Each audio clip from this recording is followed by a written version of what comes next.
Alhamdulillah alladzi arsala rasulahu bil huda wa dinil haqq liyudhhirahu 'alad dini kullih wa kafa billahi shahida. Asyhadu an la ilaha illallah wahdahu la syarikalah wa asyhadu anna Muhammadan 'abduhu wa rasuluh. Allahumma salli wa sallim wa barik ala nabiyyina Muhammadin wa ala alihi wa ashabihi wa man tabi'ahum bi ihsan ila yaumiddin. Amma ba'd. Jamaah salat Isya yang dimuliakan oleh Allah, tentu berulang kali selalu kita panjatkan syukur kehadirat Allah Subhanahu wa taala. Karena hanya dengan capaian syukur kepada Allah itulah jalan terbaik dalam kehidupan kita. Karena ketakwaan pun harus dicapai dengan begitu payah.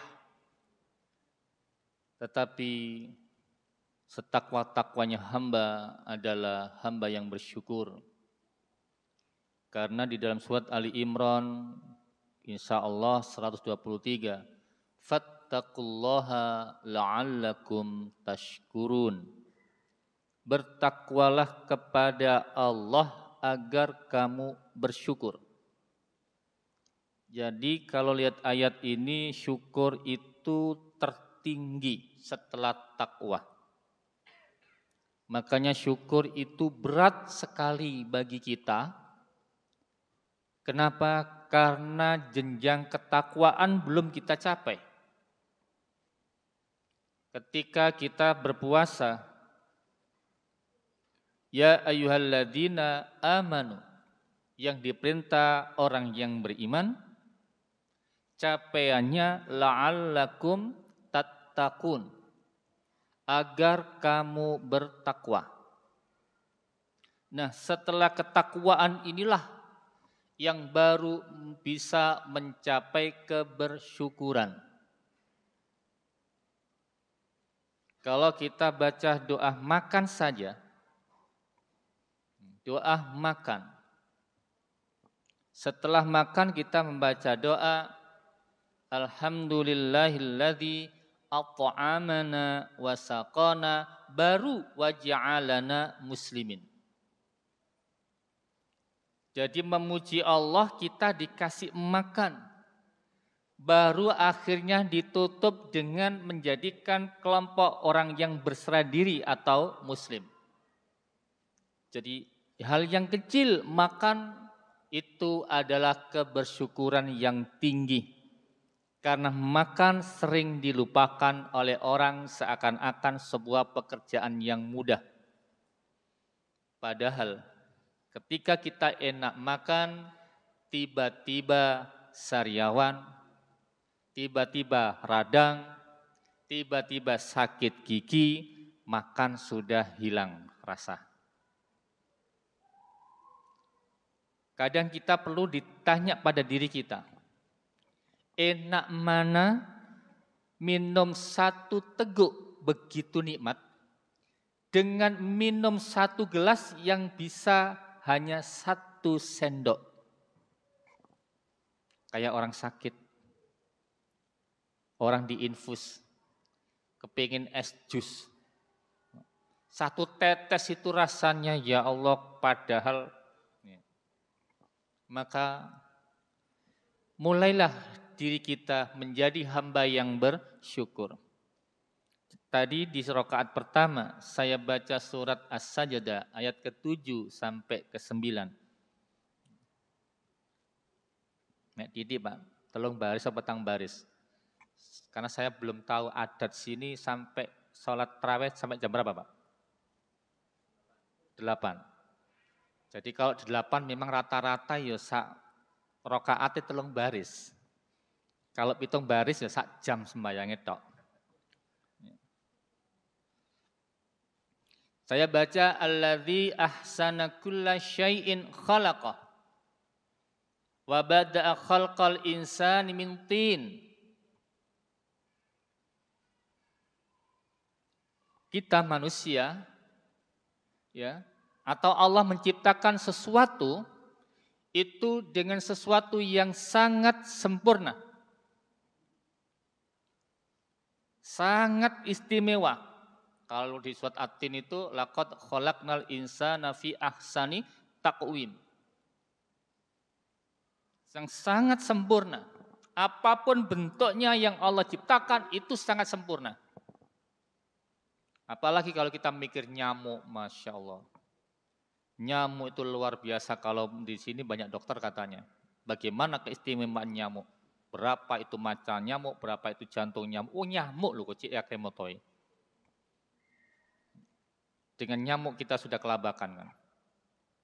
Ada dokternya, ada pabrik obat nyamuknya. Ya. Nah sekarang ini kita fokus zaman dimuliakan oleh Allah karena keterbatasan waktu, sudah 5 menit. Kebersyukuran kita menghadapi Ramadan yang tinggal beberapa hari. Ini malam 21 atau 22? Ayo, jamaah jujur ini. Jenengan poso ini malam 21 atau 22? Nah, nok sing 21, sing 22 enak kan. Kemarin saya sholat di suatu masjid, saya tanya, ini malam 20 apa 21? 21, langsung tegas 21. Sing 20 jangan tersinggung. Nah, sekarang juga demikian. Ini malam 21 apa 22? Kalau 21 kan enak saya. Malam ganjil terus. Ramadan tahun ini istimewa. Ya, banyak malam ganjilnya. Kemarin diakui malam ganjil, sekarang diakui malam ganjil, besok juga diakui malam ganjil juga kan oleh masjid lain. Lusanya juga diakui malam ganjil lagi. Masya Allah. Jadi sebuah keistimewaan di tahun ini. Jadi bingung.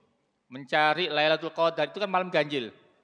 Iki mah bengi apa engko bengi? Mana bengi? Karena malam ganjil terus itu. Nah ini juga sebuah kebersyukuran bagi diri kita.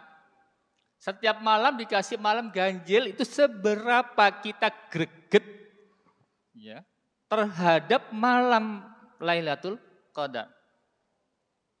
Karena waktunya hanya 10 hari. Kita nggak bisa mendapatkan di waktu yang lain. Ibadah-ibadah kita semua ditingkatkan, tetapi mulai kepayahan pada diri kita muncul. Berangkat traweh kus koyo yo opo melaku sikil iki ya Allah. Kalau iki gorong entek, ini pentol sik gorong dipangan, dah iki ikan bakar iki sik oto, iki wah wis sederetan menu bingung. Akhirnya begitu sholat itu ya Allah rek, cik suwene imame gorong kolek, gorong es jus. Lho nasi goreng ini mau piye? Lho aku mau jere bapakku dikai tahu tek, wah wis full makanan. Seharusnya di saat ini soal makan itu sudah kita tahan diri.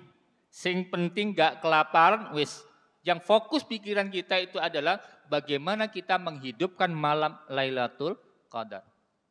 Diramaikan tempat-tempat masjidnya, banyak zikirnya, banyak itikafnya, banyak tilawahnya. Ya. Ngerumpi dengan konco dikurangi, bila perlu dihindari. Kata ahli ESQ Ari Ginanjar, kalau kepingin khusyuk di masjid, jangan dekat-dekat dengan teman dekat. Kok iso? Akhirnya jangan ngerumpi. Gak sido zikir, gak sido ngaji. Ya. Jadi berjauhan tempatnya, ya. Jangan sampai Allah murka lagi, akhirnya kita dibuat jarak jauh. Ini alhamdulillah, saya terakhir kemarin Jumatan di sini kan masih 1 meter, 1 meter. Ini sudah mulai merapat. Ya. Jadi kebersyukuran kita dalam menikmati apa yang Allah berikan kepada kita. Cara mensyukuri nikmat Allah itu sesuatu yang kecil dulu, hal makan, hal kesehatan. Kan kita pernah dengar itu kisah. Seorang hamba dimasukkan surga Allah karena rahmat Allah. Si hamba protes karena merasa ribuan tahun beribadah masuk karena rahmat Allah. Itu karena taatku kepadamu ya Allah, bukan karena rahmatmu.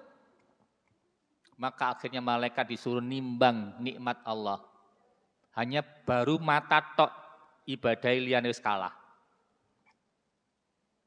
Maka di sini ya, kampung ini kan ada dokter mata. Bisa ditanyakan bagaimana keistimewaan itu mata. Kita dikasih kelilip kecil gitu loh. Sudah pusing. Wis antri nang dokter mata sisan. Mari ngono dokter mata ya wantri sisan. Ya. Dan berbagai macam reaksi kita munculkan gara-gara hanya sakit mata kecil. Belum itu kalau double wis loro moto, loro untu. Masya Allah. Gak ono sing bener sekitare. Wabe salah. Inilah kebersyukuran kita. Makanya ayat-ayat ya, ayat-ayat tentang syukur, kalau nggak salah kalau menurut Mbak Google itu ada 14 kata la'alakum tashkurun di dalam Al-Qur'an yang tersebar sebanyak 10 surat. Ya. 10 surat. Itu masalah lebih banyak adalah masalah ketaatan kepada Allah. Mengajak kita untuk bersyukur kepada Allah. Mulai masalah perang, mau sampai masalah wudhu pun akhir kalimatnya adalah la'allakum tashkurun. Agar kamu bersyukur. Maka kalau kita baca surat Al-Mulk juga demikian. Yang tadi juga kita baca di rakaat pertama itu qalilam ma tashkurun. Sedikit sekali hambaku yang bersyukur. Summa sawwahu wa nafakha fihi mir ruhi. Ketika Allah sudah memasukkan ruhnya ke dalam diri kita, dalam bentuk yang sudah sempurna manusia, dikasih Allah ruh, wa ja'ala lakumus sam'a wal absara wal afida qalilam ma tashkurun. Sedikit sekali hambaku yang bersyukur. Al-Mulk juga sama demikian, ya. Qul huwallazi ansya'akum wa ja'ala lakumus sam'a wal absara wal afida qalilam ma tashkurun. Sedikit sekali hambaku yang bersyukur. Nah, mari sekarang kita dikasih kesehatan yang sempurna, kelengkapan sudah totalitas ini yang Allah berikan kepada kita. Adakah kalimat yang merasa kita itu ini dan itu? Seberapa kita bersyukur terhadap nikmat Allah? Mosok melaku masjid kini kuno wae wegah. Dan biasanya ngapunten, di mana-mana itu yang dekat masjid biasanya jauh. Tekone ngenteni komat. Ya, tekone ngenteni waladhdallin amin baru berangkat. Itu efek dekat masjid. Ya. Maka kita yang dekat masjid hati-hati, pertanggungjawaban di sisi Allah nanti. Kalau kita tidak bersyukur dengan kelengkapan kita, dengan fasilitas yang Allah berikan, maka tentu kembali kepada Ibrahim ayat 7, la in syakartum la azidannakum wa la in kafartum inna adzabi lasyadid. Yang muncul hanya adab Allah. Engko nek wis dikeki sikile lumpuh ya Allah lapo wingi-wingi gak nang masjid. Engko nek dikeki donyane gak dinafkahno lapo wingi kok segak tak sedekahno. Itu ada lanjutan di halaman kedua surat As-Sajdah. Ya. Walau taro idil mujrimuna nakisuru sim inda rabbihim. Mereka tertunduk malu di hadapan Tuhan. Akhirnya mereka berdoa, Rabbana. Gimana? Kok lupa? Tuhan, farji'na na'mal salihan. Aku dengar. Ya. Rabbana absorna wa sami'na farji'na na'mal salihan. Inna muqinun. Tuhan, kalau seperti ini aku dengar, aku lihat, aku yakin. Tetapi yang enggak enak itu adalah lanjutan ayatnya. Walau syi'na la'atayna kulla syai'in khalaq. Walau syi'na, ada kalimat akhir kata itu la'anna jahannama minal jinnati wan nasi ajma'in. Itulah repotnya ngaji. Kalau biasanya dibaca tilawal runtut terus dipenggal itu lali. Jadi kayak enak di situ. bahasa wong Gresik kon gak kon iku wis mati kok kakek ngomong. Ya iki la amla'anna jahannama minal jinnati wan nasi ajmain wis tak blus-blusno ning neraka kabeh kon jahanam. Bareng-bareng jamaah. Inilah keenaknya. Maka kembali tadi apa? Ibrahim ayat 7. Kalau bersyukur ditambah, kalau ngingkari maka yang datang adalah azab Allah. Maka sebelum azab Allah muncul pada diri kita, ya, jangan sampai kita itu sudah mati sambat ya Allah nek ingin ceritani wis aku balik nang donya wae aku mau beramal yo kaset. Mumpung sekarang ini masih Ramadan, mari kita semangati diri kita untuk banyak-banyak berbuat baik dan berbuat baik. Segala iri, dengki dan macam-macamnya kita buang sejauh-jauhnya dari diri kita. Supaya apa? La'allakum tattaqun bisa tercapai dan la'allakum tashkurun juga bisa tercapai. Subhanakallahumma wa bihamdika asyhadu an la ilaha illa anta astaghfiruka wa atubu ilaik. Alhamdulillahirabbil alamin. Mohon maaf. Assalamualaikum warahmatullahi wabarakatuh.